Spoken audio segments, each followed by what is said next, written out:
जय हिंद प्यारे बच्चों।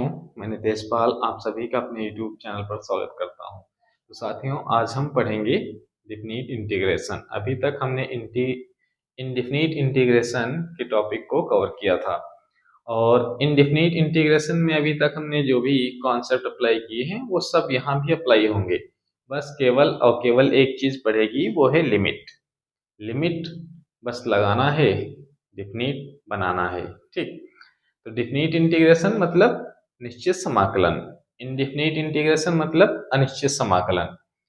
टॉपिक को शुरू करने से पहले मुझे याद आती हैं कुंवर बेचैन जी की वो पंक्तियां कि होके मायूस ना यूं शाम से ढलते रहिए, जिंदगी भोर है सूरज की तरह निकलते रहिए, एक ही ठाव पर बैठेंगे तो थक जाएंगे, धीरे धीरे ही सही चलते रहिए।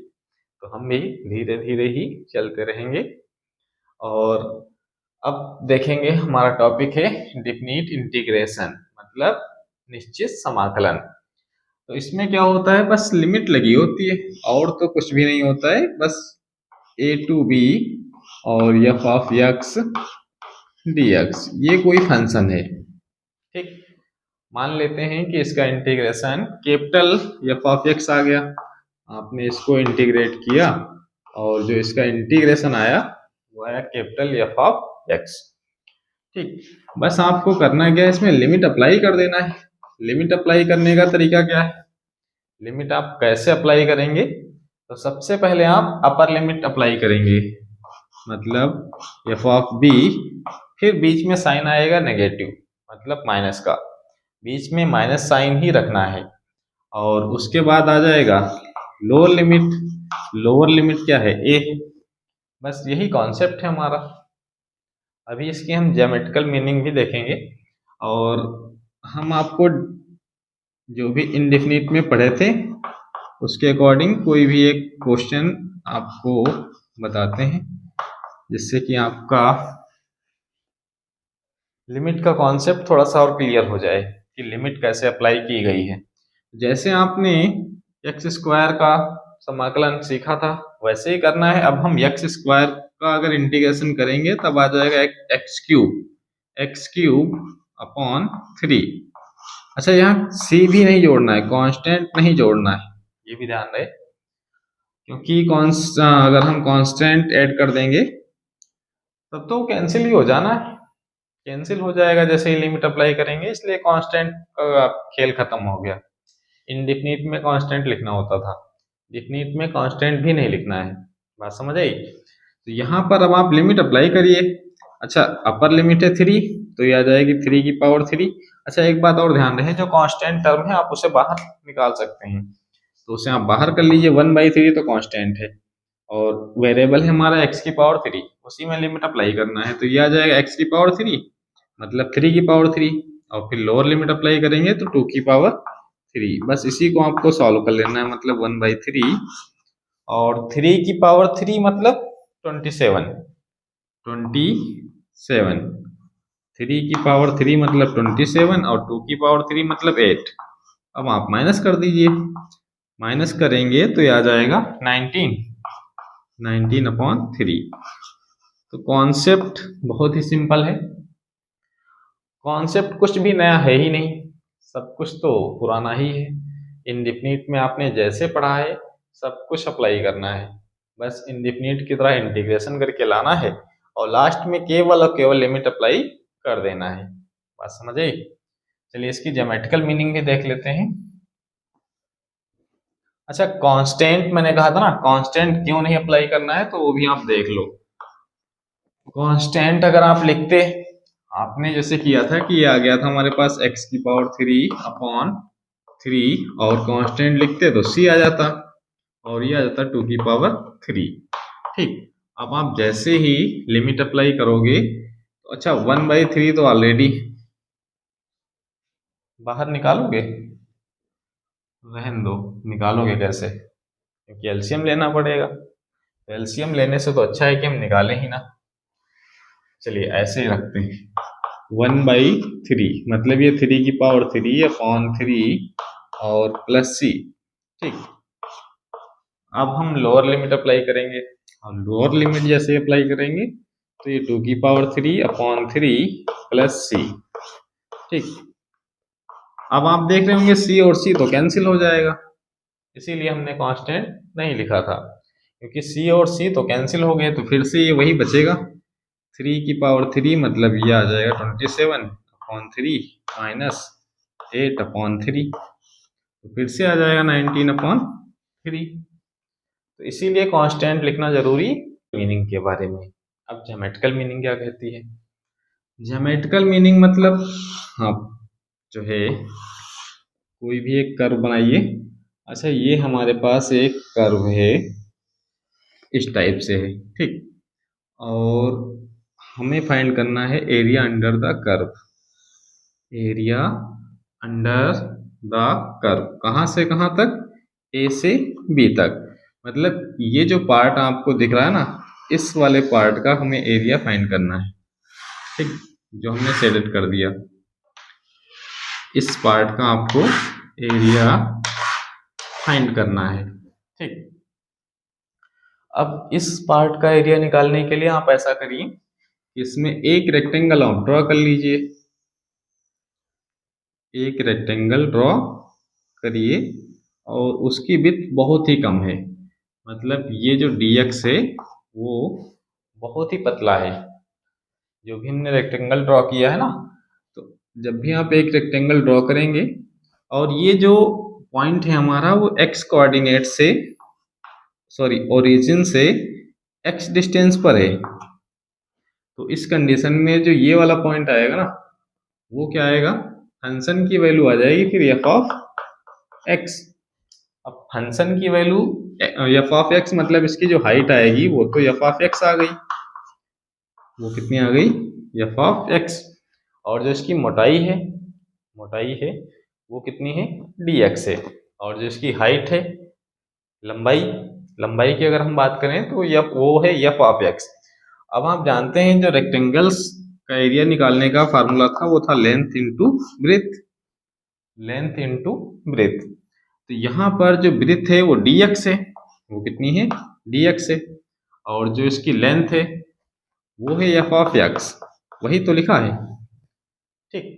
लेंथ है और ब्रेथ है, मतलब दोनों की मल्टीप्लाई लिखी हुई है, लेंथ इंटू ब्रेथ, ठीक, लेंथ इंटू ब्रेथ। अच्छा, ये कहाँ से कहाँ तक निकालना है?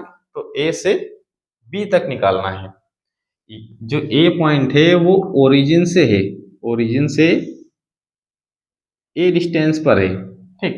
पहला पॉइंट है ए और दूसरा पॉइंट है बी, तो इसे हम ए से बी तक इंटीग्रेट कर देंगे, यही निकल आएगा हमारा एरिया अंडर द कर्व, ठीक। तो अब आपके दिमाग में आ रहा होगा कि हमने रेक्टेंगल्स तो एक ड्रॉ किया था बट एरिया हम बता रहे हैं पूरे का। तो आपके दिमाग में एक बात और आनी चाहिए कि हमने जो सम ऑफ लिमिट का कॉन्सेप्ट पढ़ा था तो उसमें हमने ढेर सारे रेक्टेंगल्स बनाए थे। मतलब जो भी हमारा कर्व था उसमें हमने क्या किया था कि हमने जो रेक्टेंगल्स बनाए थे उनकी ब्रेथ बहुत ही कम है, मतलब वो बहुत ही पतले हैं। आपको याद आ रहा होगा कि वहां पर h टेंड कर जाता था 0 को, वहां पर h ब्रेथ थी, ठीक, और n टेंड कर जाता था इनफाइनाइट को। जो रेक्टेंगल्स की संख्या थी वो n टाइम्स थी, ठीक। तो रेक्टेंगल्स यहाँ पर भी बहुत हैं, यहाँ पर भी हम वही कॉन्सेप्ट अप्लाई कर रहे हैं कि यहाँ पर रेक्टेंगल्स जो हैं वो बहुत सारे रेक्टेंगल्स हैं, तो रेक्टेंगल्स बहुत पतले पतले हैं, रेक्टेंगल्स भी बहुत पतले पतले हैं। एक रेक्टेंगल्स नहीं है, इसमें बहुत सारे रेक्टेंगल्स हैं, रेक्टेंगल्स की संख्या बहुत ज़्यादा है, और इस प्रकार से उनका समेसन ही है। ये जो रेक्टेंगल्स हैं उनका समेसन ही है, और वो कहाँ से कहाँ तक है? तो ए से बी तक है, ठीक। तो इस प्रकार से जो हमने रेक्टेंगल्स बनाए हैं इसके अंदर ना बहुत सारे रेक्टेंगल्स हैं, एक नहीं है, बस उनकी ब्रेथ बहुत कम है, मतलब उनकी मोटाई जो है बहुत ही कम है। और हमने क्या कर दिया, उनका समेसन ले लिया और ए से बी तक उसे इंटीग्रेट कर दिया, जिससे हमें निकल आएगा एरिया अंडर द कर्व, ठीक। और यही है हमारा अगला टॉपिक है, एरिया अंडर द कर्व। तो चलिए, अच्छा ग्राफ से अब एक दो फंक्शन के हम ग्राफ बनाते हैं जिससे चीजें और क्लियर हो जाएं।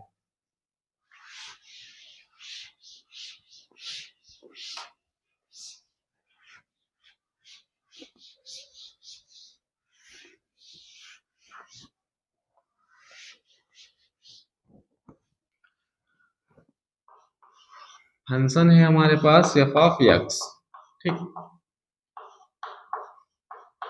मतलब साइन एक्स फंक्शन हमने लिया है कोई भी, और साइन एक्स का ग्राफ आप जानते हैं कैसे बनता है, एक वेव बनता है। तो ये है साइन एक्स का ग्राफ, ठीक। अच्छा, ये जो आएगी वैल्यू वो 0 होगी, यहाँ पर वैल्यू आएगी पाई।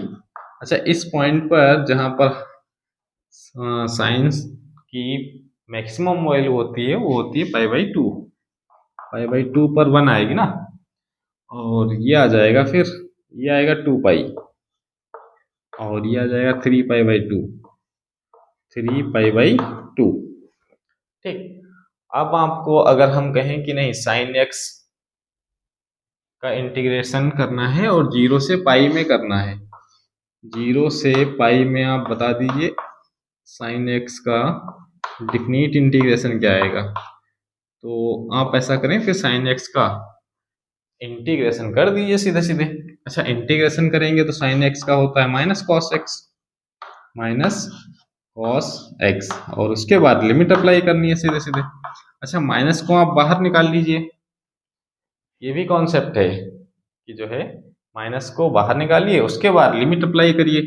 और लिमिट अप्लाई करने का प्रोसेस क्या है, सबसे पहले अपर लिमिट, उसके बाद लोअर लिमिट, ठीक।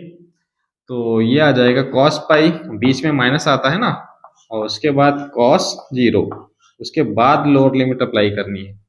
अच्छा, कॉस पाई की वैल्यू होती है -1, उसकी वैल्यू होती है -1 माइनस, और कॉस 0 की वैल्यू होती है 1, मतलब ये आ जाएगा फिर 2।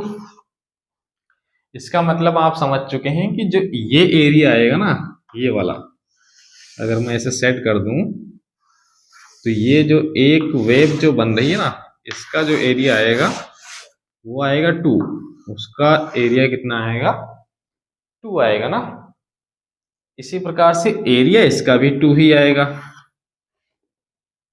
बात समझ आ रही कि अगर हमने साइन एक्स का एरिया निकाला कहां से कहां तक, 0 से पाई तक, तो इसका एरिया आएगा 2। बट ये ध्यान रहे कि साइन एक्स के जो ऊपर का पार्ट आएगा उसका एरिया हमेशा पॉजिटिव आएगा, और यहाँ पर डिफिनिट इंटीग्रेशन पढ़ रहे हैं, ठीक, तो ये तो पॉजिटिव आएगा, और एक्स अक्ष के जो भी नीचे आएगा, मतलब एक्स एक्सिस के जो भी नीचे आएगा वो कैसा आएगा, नेगेटिव आएगा। ये भी ध्यान रहे कि एक्स एक्सिस के ऊपर तो पॉजिटिव आएगा जो भी आप ग्राफ ड्रॉ करेंगे, और हालांकि आप ग्राफिकल नहीं लगाएंगे, आप 12th में हैं तो आप तो कॉन्सेप्टली लगाएंगे ना क्वेश्चन को, लेकिन फिर भी ग्राफ की समझ तो होनी चाहिए आपको। तो ये क्या आ जाएगा फिर, ये तो एक्स एक्सिस के ऊपर का एरिया आएगा पॉजिटिव, और एक्स एक्सिस के नीचे का जो एरिया आएगा वो आएगा नेगेटिव, ठीक। तो ये तो आ जाएगा -2। बात समझ आई। अगर मैं आपसे बोलूं कि नहीं 0 से पाई से 2 पाई में साइन एक्स का एरिया बताइए आप, ठीक, तो वो कितना आ जाएगा, वो आ जाएगा -2। अच्छा, पाई से 2 पाई में आया है -2। अगर मैं आपसे पूछ लेता कि नहीं आप बताइए 0 से 2 पाई में साइन एक्स का डी बताइए, मतलब डिफिनिट इंटीग्रेशन क्या होगा, तब क्या आ जाएगा। अच्छा, 0 से 2 पाई में ये तो पॉजिटिव है, ये नेगेटिव है, तो ये तो पॉजिटिव था और दूसरा वाला नेगेटिव था, इसका मतलब ये क्या आ जाएगा, 0 आ जाएगा ना। अच्छा, डिफिनिट इंटीग्रेशन 0 होगा, एरिया अंडर द कर्व का जब हम कॉन्सेप्ट पढ़ेंगे तो वहां पर आप देखेंगे फिर ये पॉजिटिव नेगेटिव नहीं, फिर ये भी पॉजिटिव बन जाएगा, क्योंकि वहां हम एरिया अंडर द कर्व निकालेंगे। यहाँ पढ़ रहे हैं हम डिफिनिट इंटीग्रेशन, ये भी बात आपको ध्यान रखना है। डिफिनिट इंटीग्रेशन में आपको अगर एक्स एक्सिस के नीचे है तो वो नेगेटिव लेना है, एक्स एक्सिस के ऊपर है तो वो पॉजिटिव लेना है, ठीक। लेकिन जैसे ही हम एरिया अंडर द कर्व पढ़ेंगे तो उसमें मॉड लगा लेंगे इंटीग्रेशन करते समय, जिससे कि एरिया कभी नेगेटिव नहीं होता है, ठीक। तो जब भी आपसे डिफिनिट इंटीग्रेशन का क्वेश्चन आएगा तब तो ये एरिया आ जाएगा 0। अगर यही एरिया अंडर द कर्व में पूछ लेगा, एरिया अंडर द कर्व में पूछेगा, फिर तो वैल्यू आ जाएगी कितनी 2 और प्लस ये -2 मॉड लगाकर आप बता देंगे फिर कितनी आ जाएगी 4 आ जाएगी। ठीक, तो ये तो एरिया अंडर द कर्व का कॉन्सेप्ट है जो कि वहीं पर हम बताएंगे आपको ठीक से, जिससे कि आपके अंदर कंफ्यूजन ना हो। तो इस प्रकार से आपने देखा कि साइन एक्स, जो साइन एक्स की वैल्यू आएगी वो 0 से पाई में 2 आएगी और 0 से पाई में 2। अच्छा हाँ, ये भी ध्यान रहे कि अगर आपसे 0 से पाई बाई 2 में पूछ ले कि 0 से पाई बाई 2 में आप बताइए साइन एक्स की वैल्यू कितनी आएगी, तो फिर 1 आएगी ना। इसका हाफ हो जाएगा, कितना हो जाएगा हाफ। हाफ करेंगे तो ये वाला पार्ट 1 और ये भी पार्ट 1। आप करके भी देख सकते हैं। साइन एक्स का होगा माइनस कॉस एक्स और लिमिट अप्लाई कर देना है 0 से पाई बाई 2। अब लिमिट अप्लाई करेंगे तो ये आ जाएगा cos pi by 2 minus cos 0। अच्छा, कॉस पाई बाई 2 की वैल्यू होती है 0 और कॉस 0 की वैल्यू 1, इसका मतलब ये 1 आ जाएगा ना। तो 0 से पाई बाई 2 में जो साइन एक्स डी एक्स होगा वो कितना होगा 1 होगा, और 0 से पाई में होगा 2 और 0 से 2 पाई अगर कर देंगे तो फिर वो कितना आ जाएगा 0 आ जाएगा, क्योंकि ये पॉजिटिव और ये नेगेटिव। बात समझ आई। चलिए एक सवाल और करते हैं, ठीक है।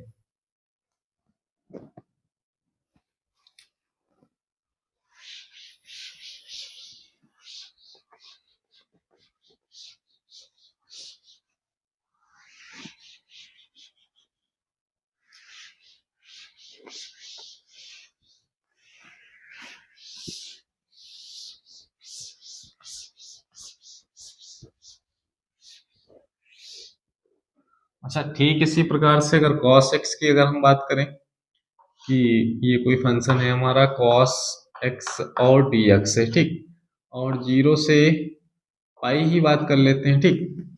अब अगर हम इसका इंटीग्रेशन करेंगे तो cos x का होता है sin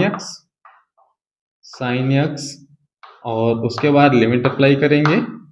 अब लिमिट अप्लाई करेंगे तो साइन पाई आ जाएगा माइनस साइन 0 आ जाएगा, ठीक। 0 से पाई में साइन पाई की 0 से पाई, अब 0 से पाई इसमें जो साइन पाई होता है, साइन पाई की वैल्यू 0 होती है और साइन 0 की वैल्यू वो भी 0 ही होती है, मतलब ये कितना आ जाएगा 0 आ जाएगा ना। अगर आप ग्राफ बनाएंगे cos x का तब भी आप देख पाएंगे। अब हमने बनाया 0 से पाई, क्या बनाया है 0 से पाई, ठीक। अच्छा ये है 0 और ये है माइनस पाई बाई 2 और ये है पाई बाई 2, ठीक। और जो ये वैल्यू आएगी वो आएगी पाई। बात समझ आई, क्योंकि cos 0 की वैल्यू होती है ना, cos 0 की वैल्यू सबसे ज्यादा होगी 1 पर, cos 0 की वैल्यू 1 होती है, तो सबसे जो ग्राफ ज्यादा उठेगा वो कहाँ पर जाएगा 1 पर जाएगा ना। अब हम 0 से पाई में देख रहे हैं तो 0 से पाई में आप देख पा रहे हो ये वाला पार्ट आ रहा है, ये पॉजिटिव है, इसका एरिया तो 1 आएगा, और ये वाला नेगेटिव, इसका एरिया -1 आएगा।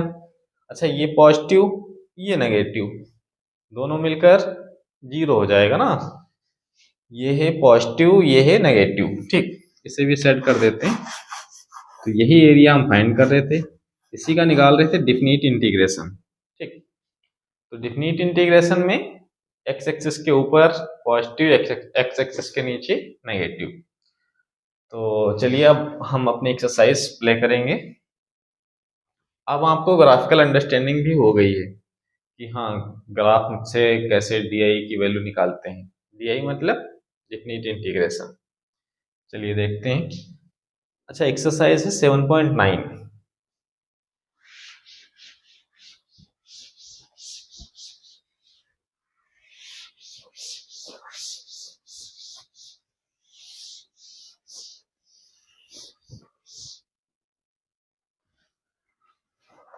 एक्सरसाइज जो सॉल्व करने जा रहे हैं वो है 7.9 और बहुत ही इजी क्वेश्चन है।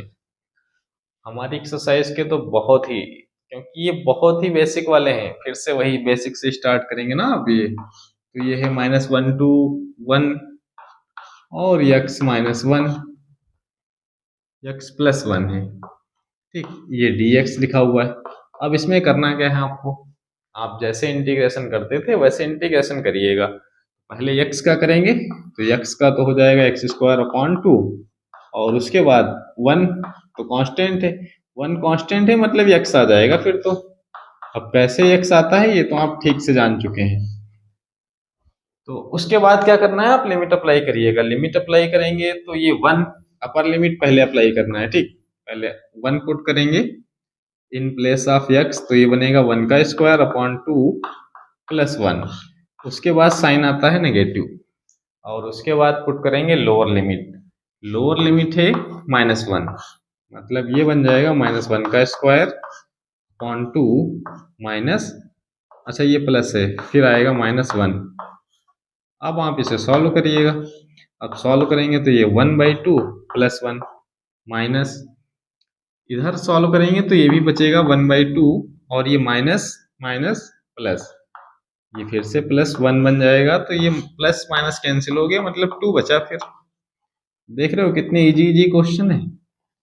क्वेश्चन बहुत ही इजी है, बस केवल लिमिट अप्लाई करना है, डरना नहीं है बिल्कुल भी। डरना तो है ही नहीं, डर के आगे जीत है। अच्छा, इस प्रकार से अगला क्वेश्चन है, ये 2 से 3 है और 1/x है dx है। अब आप इंटीग्रेशन करिएगा सीधे सीधे 1/x का। आपको याद आया होगा कि 1/x का तो log x होता है। अब log x होता है तो उसके बाद लिमिट अप्लाई कर देना है सीधे सीधे। तो ये log 3 और ये -log 2। उसके बाद log की प्रॉपर्टी भी लगाइएगा, माइनस में है तो अपॉन में आ जाएगा, log 3/2। यही आपका आंसर आ जाएगा सीधे सीधे। तो देख रहे हो कितने सिंपल सिंपल क्वेश्चन है। तो इस प्रकार से अब आप क्वेश्चन कर लेंगे। क्वेश्चन करने में मेरे ख्याल से आपको कोई दिक्कत ही नहीं होगी, कुछ भी आ जाए बस इंडेफिनिट का कॉन्सेप्ट लगाकर जो भी आपने सीखा है उसे इंटीग्रेट करिएगा। पहले इंटीग्रेशन करिएगा, लास्ट में लिमिट अप्लाई कर दीजिए और लिमिट अप्लाई करते ही आपका आंसर आ जाएगा। ठीक, जो भी आपने पढ़ा था, सब्स्टिट्यूशन पढ़ा था, मतलब प्रतिस्थापन विधि पढ़ी थी, linear by quadratic, partially fraction पढ़ा था, तो वो सब अप्लाई होगा, धीरे धीरे अप्लाई होगा। ठीक, और इसके बाद है देखते हैं क्वेश्चन नंबर 3। अच्छा, 3 नंबर जो है वो कह रहा है कि 4x³ - 5x²।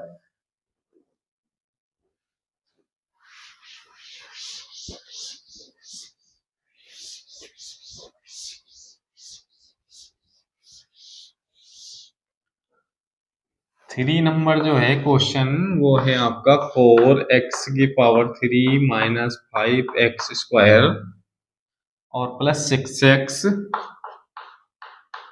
शायद 9 भी है, +9 dx। अब देख रहे हो बस इसे केवल इंटीग्रेट करना है। जैसे आप इंटीग्रेट करेंगे तो ये 4x⁴ आ जाएगा और ये आ जाएगा -5, ये x⁴3/3 +6, ये x है तो x²/2 बनेगा +9, ये x आ जाएगा ना। और लिमिट भी लगानी है, लिमिट है 1 से 2, लिमिट है 1 से 2, 1 से 2 आप लिमिट भी अप्लाई करिएगा। अच्छा, ये 4 कैंसिल हो रहे हैं तो कैंसिल कर लीजिए। ठीक, अच्छा ये 2 से 3 भी कैंसिल, 2 से 6 कैंसिल हो रहा है मतलब ये 3 आ जाएगा। अब जो बचा वो है x⁴ - 5 x⁴3 +3 x² +9। अब आप लिमिट अप्लाई करिएगा। अब आप जैसे ही लिमिट अप्लाई करेंगे तो ये आ जाएगा 2⁴ - 5/3 और ये 2⁴3 +3, ये 2² +9 × 2 माइनस, सबसे पहले अपर लिमिट अब तो याद हो गई होगी ना कि अपर लिमिट ही सबसे पहले अप्लाई करनी, अब लोअर लिमिट लगाएंगे। ठीक, तो -1 अप्लाई करेंगे तो ये 1 आ जाएगा, ये -5/3 आ जाएगा, और ये +3 आ जाएगा, और ये +9 आ जाएगा। बस उसके बाद तो सॉल्यूशन है। अच्छा, 2 की पावर 4 मतलब 16, और 2 की पावर 3 मतलब 8, और 8 5 जा 40 अपॉन 3 प्लस, अच्छा ये आ जाएगा 12, और +18 माइनस, ये है -1, ये ब्रैकेट भी ओपन करिएगा, और ये +5/3, और ये 9 और 3 12, 9 और 3 12, अच्छा ये माइनस का 12। ठीक, अब आप देख रहे हैं ये 12 12 तो कैंसिल हो गया, 12 12 कैंसिल हो गया ना, और ये हो जाएगा 18, 1 माइनस बचे होगा तो बचेगा 16, 16 ओ सॉरी 17, यहाँ से 1 माइनस करिएगा। अब तो सॉल्यूशन है, बस सॉल्व करना है। ठीक है, 17 और 16 हो जाएगा आपका 33, और ये माइनस का 40/3 है, ये प्लस का है, तो ये बचेगा -35/3। बस इसमें भी एलसीएम ले लीजिए, एलसीएम लेंगे, कुछ बचा तो नहीं, हाँ ये माइनस हो गया तो बचा 35/3, और ये दोनों मिलकर के 33। ठीक, एलसीएम लेंगे तो ये आ जाएगा 9, 9 - 35/3, अब आप माइनस कर दें तो 4, और ये 6/3, यही आपका आंसर आ जाएगा सीधे सीधे। बात समझ आई? तो इस प्रकार से देख रहे हो, क्वेश्चन तो पुराने वाले ही हैं, बस केवल और केवल लिमिट है 0 से π/4। क्वेश्चन नंबर जो 4 है वो है 0 से π/4, और इसमें कह रहा है sin 2x, sin 2x। ठीक, अच्छा sin 2x का हो जाएगा माइनस cos 2x/2, और 0 से π/4, और साथ ही साथ -1/2 आप बाहर कर लें, उसके बाद लिमिट अप्लाई करिएगा। तो लिमिट अप्लाई करेंगे तो ये बचेगा cos 2 × π/4 माइनस cos 0, अच्छा ये तो बचा -1/2, और ये बचा cos π/2, π/2 बचा ना, और माइनस cos 0 की वैल्यू, cos 0 की वैल्यू 1 अच्छा -1/2 cos π/2, cos π/2 की वैल्यू 0, ये -1, मतलब फिर ये 1/2 आ गया। ठीक है, और हमने देखा भी था कि साइन जो है 0 से π/2 में, साइन जो है 0 से π/2 में उसकी वैल्यू 1 होती थी, तो 0 से π/4, तो 0 से π/4 में कितनी आ गई, वो आ गई 1/2। ग्राफिकली भी देखे थे ना कि ये था 0 से, ये π/2 था, अब π/4 करेंगे तो और इसका हाफ हो जाएगा ना फिर तो। बात समझ आई? तो π/2 मतलब ये पाई का आधा हो गया था, तो ये जो एरिया था हमारा ये पूरा 0 से पाई तक, और इसमें जो है ये तो 1 था, फिर 0 से π/2 तक 1 था, तो 0 से π/4 ऑब्वियसली उसका और हाफ हो जाएगा, 1 का हाफ ही होगा। तो इस प्रकार से क्वेश्चन काफ़ी इजी हैं, तो आप करिएगा। और जो इसके बाद के क्वेश्चन हैं, अच्छा क्वेश्चन, हाँ क्वेश्चन नंबर 15 13, अच्छा 12 तक तो आप कर लेंगे। क्वेश्चन जो 12 तक हैं वो बहुत ही सिंपल हैं, तो आप 12 तक करिएगा, और उसके बाद जो भी क्वेश्चन है उन्हें हम नेक्स्ट अगले वीडियो में कंटिन्यू करेंगे। ठीक है, जय हिंद।